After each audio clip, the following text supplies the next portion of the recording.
Let's move over to the 11th with Congresswoman Mikie Sherrill facing Paul DeGroot, a former prosecutor from Morris County who's never held public office. They matched up 2 years ago and Sherrill won by 8 points. Any reason to think that's not going to happen again?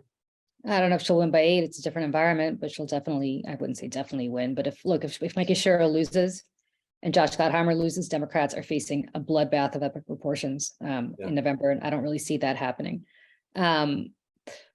DeGroot is another one who really won't take positions on anything, doesn't really want to talk to you guys, doesn't really want to say what he stands for, says he's kind of personally pro-choice, but he's going to vote, leave it up to the states, which of course, abandons any kind of sense of federalism that we might have with that civil rights. Same situation where Mikie Sherrill's, and Mikie Sherrill's another one like Gottheimer and Malinowski, they've delivered for the district. They've brought money back for transportation funding, for example.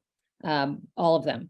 They've brought, the reason you're going to have a better commute eventually on New Jersey Transit is because of the stuff that they did and the money that they brought back.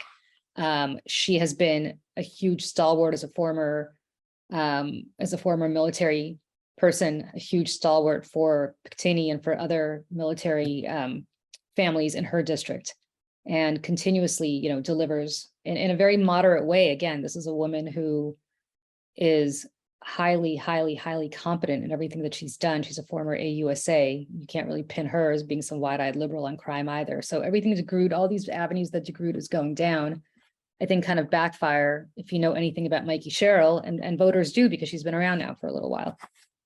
I think when we go back to the redistricting, sorry, Tom. Just let me throw in a question with DeGroot. He says he's pro-choice, and I wonder if you could address that somehow. He's because there are a couple of these Republicans who say I'm pro-choice, Tom Kean also, but they also say they wouldn't impose federal rules on other states. So if Alabama or Texas wants to ban abortions, then they wouldn't do anything about that. Is that pro-choice?